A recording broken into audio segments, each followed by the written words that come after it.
O vídeo que você clicou já vai começar, mas antes, deixe seu like, compartilhe e se inscreva no canal. TV Flórida, a sua TV brasileira nos Estados Unidos. O bandido hoje, ele não tem medo da legislação, né? Ele está amparado aí, de certo modo, pela lei, né? Se ele não tem medo da lei, né, de ser preso, que é o medo do bandido, muito provavelmente ele vai continuar cometendo crime, né? Como que a direita está se movimentando hoje dentro da Câmara dos Deputados com relação a essa pauta da segurança pública? O índice de criminalidade do Brasil, todos nós sabemos que cresceu em virtude do governo esquerdista e comunista, o ex-presidiário Lula, ter assumido o cargo de maior relevância que nós temos no país. E isso, por si só, ele ter colocado o boné do CPX, ele já fez um gesto para a criminalidade, fortalecendo vagabundos, faccionados e dando aí uma falsa liberdade a esse tipo de pessoas que nada têm a fazer a não ser praticar o mal, né? A legislação hoje, ela deveria funcionar, mas em virtude também de vários juízes e promotores que essa audiência de custódia virou uma porta giratória, entra um vagabundo e sai, geralmente, antes de ser confeccionado um boletim de ocorrência, por exemplo, em delegacias. Policial, né? E isso aí vem dando liberdade e fazendo com que o bandido crie asas. Hoje, os direitos humanos, ele está no Brasil para proteger vagabundo, proteger ladrão, proteger as pessoas que praticam o mal. Nós não vemos aí os direitos humanos ir até os presídios federais aqui de Brasília ou qualquer lugar onde estão presos injustamente diversas pessoas acusadas de ter praticado crime de abolição ao Estado de Direito. É um crime impossível de ter acontecido porque nós não tivemos canhões, armas ou sequer apoio do Exército Brasileiro, das Forças Armadas, para se ter um pseudo-golpe, né? Os direitos humanos não tiveram lá. O Brasil tem jeito, mas nós temos que buquelizar o Brasil, tratar bandido da forma que tem que ser, acabar com audiência de custódia, o bandido, principalmente reincidente, ele não pode ter liberdade provisória, ele tem sim que responder pelos seus crimes de acordo com a legislação. Juízes, promotores têm que ter esse compromisso com o povo, né? A legislação existe e apenas não está sendo cumprida, e a cada dia ela está sendo mais afrouxada, e os bandidos aí que tem 10, 20 passagens estão saindo das delegacias e dos presídios como se nada tivesse acontecido, enquanto alguém que foi preso no 8 de janeiro, condenado sem liberdade provisória a 14 anos por ter apenas passado um batom em uma estátua. Tá tudo de cabeça para baixo. Nós precisamos mudar o Brasil. Agora, uma coisa que voltou com tudo aí, nesse governo Lula, que o senhor comentou aqui, foi a própria questão também das invasões, né, do MST dentro das propriedades rurais, né? Inclusive o Mato Grosso lá, não sei como que tá lá, mas eu vi que Bahia aumentou muito, né? Mato Grosso, como que tá lá, Vilmar? Mato Grosso está até controlado. O nosso governo tem feito um bom trabalho lá, a polícia tem ajudado também bastante. Tem bastante criminalidade lá, mas a parte do MST está controlado do Estado, o governo tem dado o apoio necessário para os produtores. Show, porque Mato Grosso é um dos estados aí que tem um agro muito forte, né? Hoje o Mato Grosso representa o agro do Brasil, praticamente no exterior, no mundo, né? Porque nós acho que representamos... Não, deixa um pouquinho para Goiás. Goiás também. Representamos 27% do agro brasileiro sai do Mato Grosso. Show. Lá Bahia, por exemplo, foi um estado, delegado Caveira, que aumentou muito essa questão do MST, as invasões do MST, né? Nesse governo Lula. E aí, como que fica essa questão da insegurança do campo, né?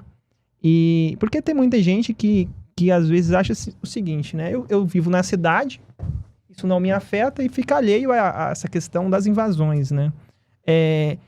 Por que em estados que a esquerda controla, o MST tem tanta facilidade de fazer essas invasões e a polícia não retalia de certo modo?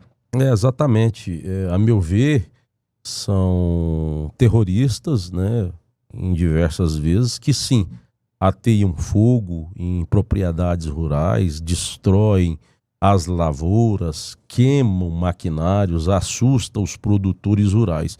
Engraçado, igual muito bem dito, não acontece isso em estados onde o governador é um governador que raciocina e a produção, o produtor rural é importante para o Brasil e que movimenta a nossa economia, né? Cito como exemplo o governador Ronaldo Caiado de Goiás, que de forma alguma permite invasão em propriedades rurais.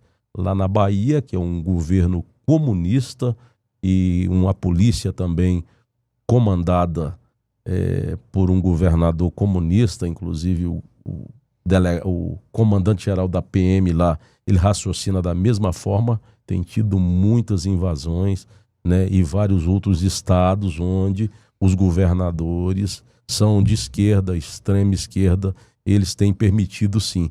E que se lasque, né, o produtor rural entrando na justiça, eles não cumprem a reintegração de posse e acabam, às vezes, tendo que vender a sua propriedade rural de um preço ínfimo, né, gerando diversos prejuízos, gerando diversos problemas naquelas propriedades rurais. O crime existindo, a polícia tem que agir imediatamente, não pode deixar esses terroristas de forma alguma invadir uma fazenda e ficar lá mais do que 30 minutos. Eu acho que tem que ter atitude, tem que prender, tem que levar para a delegacia. Fiz isso diversas vezes, inclusive em Tucumã, em uma ocasião, lá na CEPLAC, né? Invadiram lá a CEPLAC e queriam tomar conta de um órgão público federal. Eu tive lá pessoalmente, junto com a equipe, conduzimos aí vários terroristas para a delegacia, acabamos com a festa desses desocupados, né? E acabamos deixando eles onde tinham que ficar. Nunca mais teve nenhuma invasão na época que estava ainda trabalhando na delegacia. Agora, Vilmar, você enquanto produtor rural, certo? Certo. Como que você tem... Quais são as dificuldades, né, que o governo Lula tem trazido aí para o produtor rural hoje no Brasil? O delegado Caveira já expôs tudo que bastante parte que nós tínhamos para expor nessa questão. O que acontece? A insegurança no meio rural hoje acho que é o maior problema do país.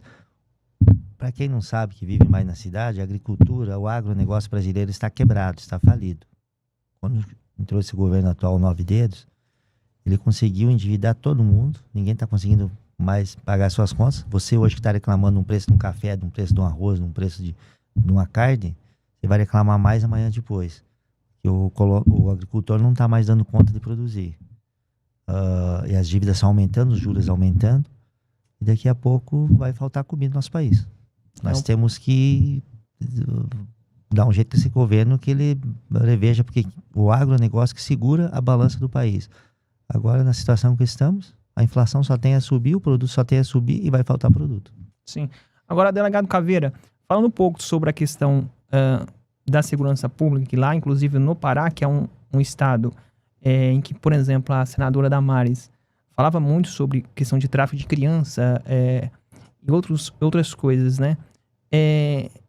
O Pará é um estado que aparentemente já é um problema crônico, né, do Pará, e que aparentemente a decisão política não é para resolver a questão dessa criminalidade em estados assim. Quais que são, por exemplo, as soluções que nós, enquanto direita, podemos implementar nesses estados, né, trabalhar para que seja implementado? Na verdade, esses crimes acontecem em todo o Brasil. Porém, lá na ilha do Marajó, como cantou muito bem uma música, né, que foi hit em todo o Brasil, despertou a curiosidade de várias pessoas no sentido dos crimes contra a dignidade sexual de crianças e de adolescentes, né? Inclusive sequestro de crianças naquela região do Marajó.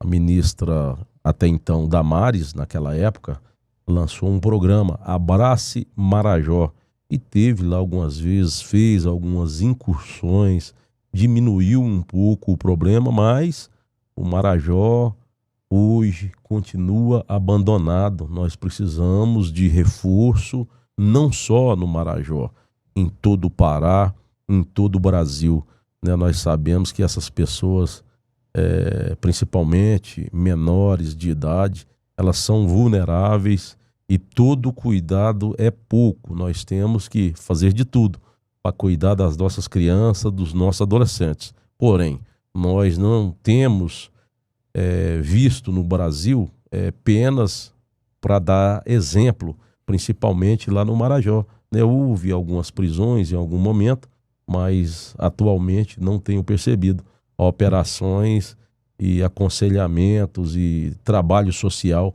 para estar evitando esse tipo de crime, né? Precisamos sim fazer mais trabalho nesse sentido para coibir esse tipo de crime tão abjeto, tão perverso, que é o crime contra a dignidade sexual de crianças, né? Vamos, inclusive, fazer uma visita em breve lá na Ilha do Marajó, que estava marcada, uma visita junto com a ministra e agora a senadora Damares, e foi desmarcada aí de um momento para o outro, era para ter ido lá semana passada, mas acredito eu que no próximo mês nós estaremos lá fazendo uma incursão com todo o aparato e gabinete da nossa querida senadora Damares. Se você chegou até aqui, é um bom sinal. Para assistir os vídeos completos, acesse nosso site ou baixe nosso aplicativo totalmente grátis.